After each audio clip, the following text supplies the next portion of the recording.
beredar nih, ya, semacam poster di media sosial yang isinya tidak benar, ya. Disebutkan, ya, kalau RKUHP disahkan, polisi jadi bisa lakukan ini ke kamu tanpa izin hakim. Ini tidak benar sama sekali. Pertama, diam-diam menyadap, merekam, dan mengutak-atik komunikasi. Ya. Kedua, membekukan sepihak tabungan dan semua jejak online. Tiga, mengambil HP, laptop, dan data, ya, tanpa izin hakim. Ya. Keempat, menangkap, melarang meninggalkan tempat, menggeledah, bahkan melakukan penahanan tanpa konfirmasi tindak pidana. Ini hoax, benar hoax, ya. Yang benar adalah ini kami bikin klarifikasinya, kami sebarkan juga ke teman-teman nanti, ya, yang versi WA-nya, ya. Bahwa yang pertama, ya, menurut pasal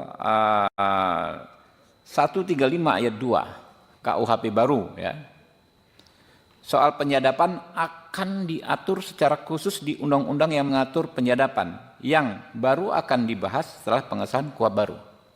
Jadi belum ada penyadapan itu, memang ada hak upaya paksa penyadapan, tapi pelaksanaan dan pengaturan ini akan diatur dengan undang-undang tersendiri soal penyadapan yang akan dibahas kalau KUHP-nya sudah disahkan. Nah, tapi secara umum, ya, saya komunikasi lintas fraksi di Komisi 3, ada Pak Nabil, ya, fraksi Nasdem, Pak Bimantoro fraksi Partai Gerindra, ya. Semua fraksi menyadari bahwa penyadapan itu harus diatur secara hati-hati dan harus dilakukan dengan izin pengadilan. Jadi undang-undangnya belum ada, tapi sikap politiknya sudah ada, ya, soal penyadapan. Lalu menurut pasal 139 ayat 2 KUHP, semua bentuk pemblokiran, ya kan, kayak tadi ini kan, pemblokiran rekening, ya, pemblokiran data online, medsos dan lain sebagainya, ya, dilakukan, ya, dengan mendapatkan izin hakim 139 ayat 2. Lalu menurut pasal 44 KUHP baru, semua bentuk penyitaan, nah ini yang soal handphone, laptop, disita itu, ya, tanpa izin hakim. Menurut pasal 44 KUHP baru, semua bentuk penyitaan harus dilakukan dengan izin Ketua Pengadilan Negeri. Nah, soal penangkapan, tadi katanya bisa ditangkap tanpa konfirmasi tindak pidana. Ini mengacu kepada bahwa penyelidik atas perintah penyidik bisa melakukan penangkapan. Sebetulnya pengaturannya begini, ya. Pertama, penangkapan itu harus dilakukan setelah adanya penetapan tersangka. Penetapan tersangka itu tentu mensyaratkan dua alat bukti, ya. Lalu penahanan itu, ya, syaratnya ini jauh lebih berat, ya, jauh lebih objektif dibandingkan dengan apa yang diatur di KUHP Orde Baru, ya. Di KUHP baru penahanan bisa dilakukan pertama apabila tersangka mengabaikan panggilan 2 kali berturut-turut. Ini kan sangat objektif. Panggil sekali nggak datang, 2 kali nggak datang, jelas faktanya. Yang kedua, apabila tersangka memberikan informasi tidak sesuai fakta, ini kan gampang di cross checknya, gitu loh. Ketiga, apabila tersangka menghambat proses pemeriksaan, ya. Keempat, kalau menghambat proses pemeriksaan ini kan jelas sebuah tindak pidana, namanya obstruction of justice, ya.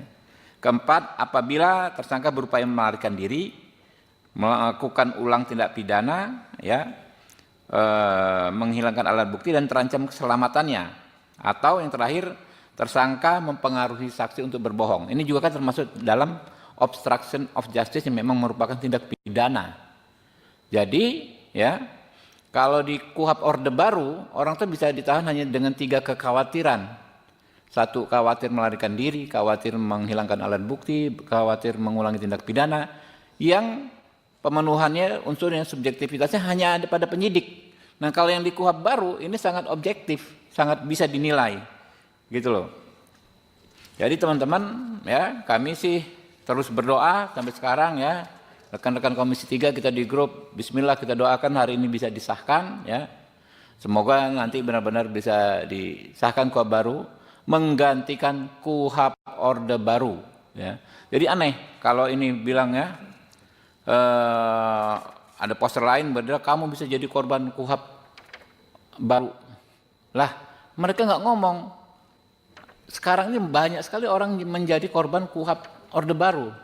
Lihat misalnya rombongannya kelompoknya Roy Suryo dan segala macam. Itu kan korban KUHP Orde Baru. Kenapa? Ya.